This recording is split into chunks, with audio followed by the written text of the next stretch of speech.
on December 7th, 1941, when Pearl Harbor was attacked, Kaneohe was actually attacked first. Joedy lived in base housing. Her father was an operations officer, so he was number 3 on the base as far as seniority.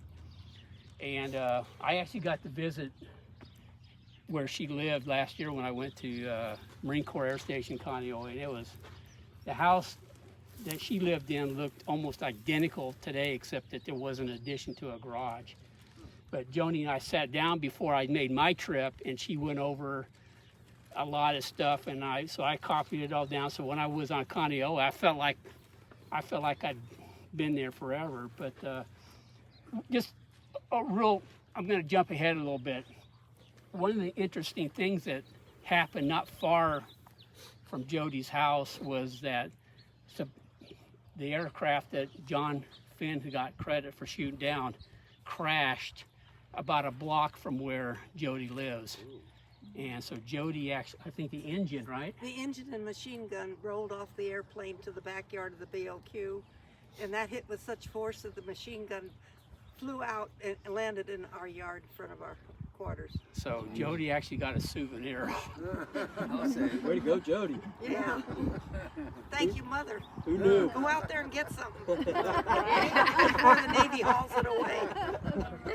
Yeah, so Joedy, did you bring your picture? Yeah, that's what I say. Maybe I should do that one now. When John Finn had his 99th birthday, I was honored to be there, and I showed him the little, I called it a bolt, but somebody told me what it was and I don't remember now.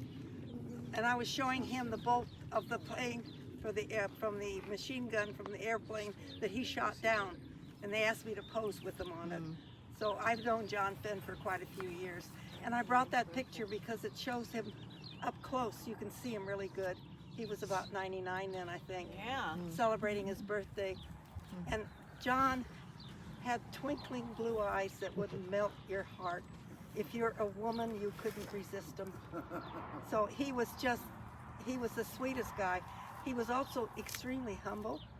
And of course, he would, like all the other heroes say, he wasn't a hero. The heroes were left behind. But he was he wasn't boisterous or anything. He was very quiet and humble.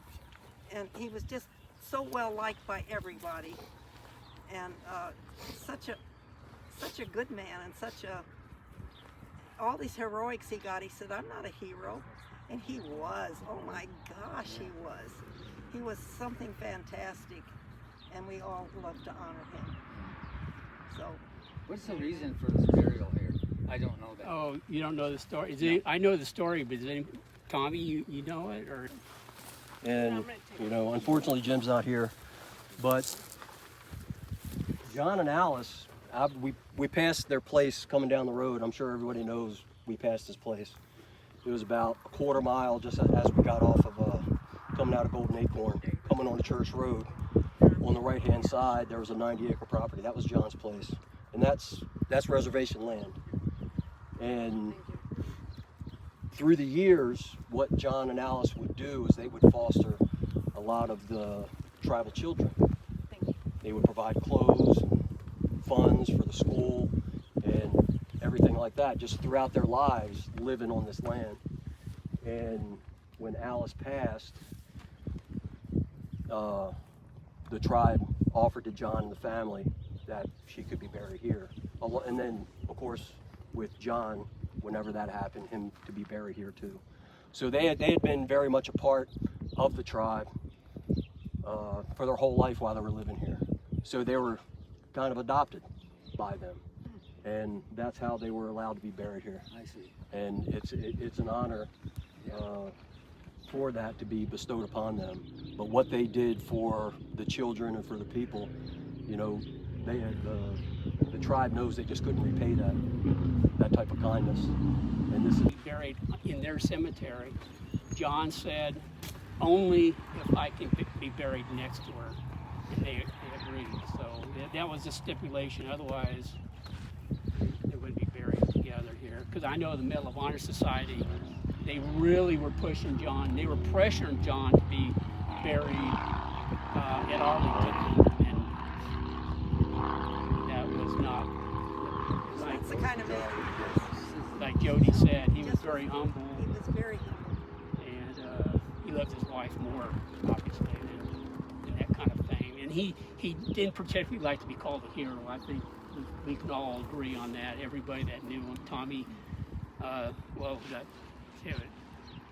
think majority of the people here knew Tom or John. knew John personally at World War II. The first Medal of Honor recipient that was combat related.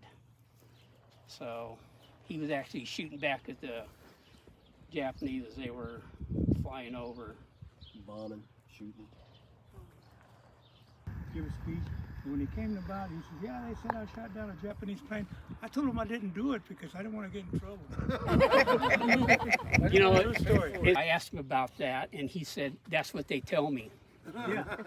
He will never admit to shooting down that airplane. He He said claims that plane was already injured and would have come down anyway. and it's true that And plane. that pilot was the lead pilot on the original attack at Pearl Harbor. This is the second wave, and he was the highest ranking one at Pearl, and he was here, and we got him. Or John did. John somehow knew. Hey, Barry, awarded the Medal of Honor? Yes, unlike the corpsman that you. I'm not going to bring that up. How many corpsmen have been awarded the Medal of Honor? 23. Actually got credit for the first kamikaze attempt of the war, because he was actually aiming to hit the hangar where John was shooting. Hangar, at that time it was Hangar 2, today it's called Hangar 3. But that airplane was aiming to destroy that hangar. But they believe John was shooting at it where it veered off, just enough where it crashed about, I don't know, maybe, Not too far. a city block? Yeah, from the hangar, it's a little past. Oh, from the hangars. From the hangar, it was a Oh, little that's bit. quite a distance. Yeah, it was probably maybe half a mile. It might have been half a mile, 3/4 of a mile, where it actually crashed. But Battleship Row, but wanted to get the 2 patrol wings, the PBYs, so badly. They were a #1 target along with Battleship Row. Anybody know why? Come on, you're in the Navy. So he can fight back. No. Planes don't have that distance to go. They were afraid the PBYs would get up because they have a huge long range and they might find their carriers. Yeah. And that would really hurt them badly. And that's why they wanted to shoot down the PBY so badly. Patrol Wing 1 was at Kaneohe. Patrol Wing 2 was at Ford Island. And they massacred the planes. And if you go to Ford Island, you could still see on some of the hangars, you can still see the bullet marks, or the broken glass and stuff. Is pretty amazing. I know it's probably really hard to see this, but because there's a little red dot there. That's where John was when he was firing back at the Japanese. And families involved in that whole thing, because inside the new hangar they want to put a display of a John Finn display there.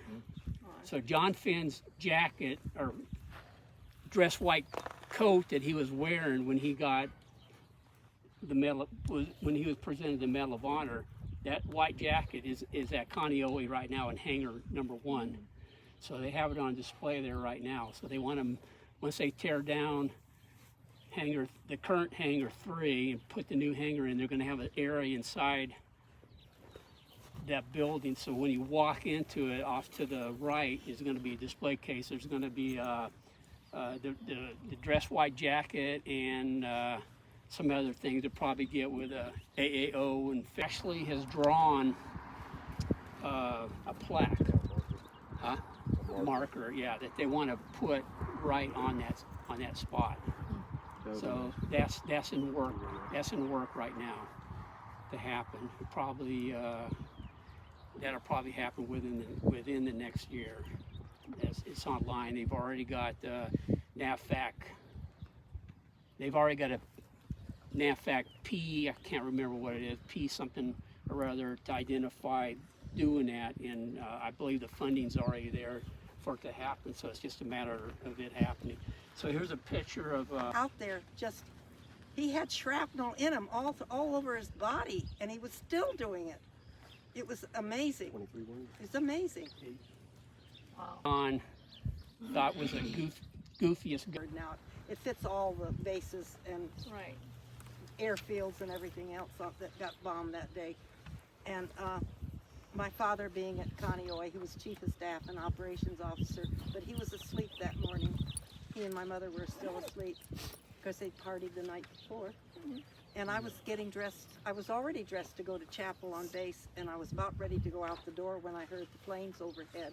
And they came in so low that the house kind of shook a little. And I went out on the porch and looked up, and the pilot was just going over. He looked down at me, and I looked up at him. We saw each other's faces. And he looked down at me like this, and then just turned and went on his way. They were following the road that went down the hill toward the hangars to drop their bombs. And at this point, they weren't strafing because they had to drop their bombs first. And I will just cut to the chase a little bit here and tell you of just one experience. We left the base in between the attacks, my mother and I. And the Marine sentry told us, he pointed a finger at me and he said, "You keep your eyes on the straight ahead. You see anything that looks like a plane, you tell your mother immediately, and don't you dare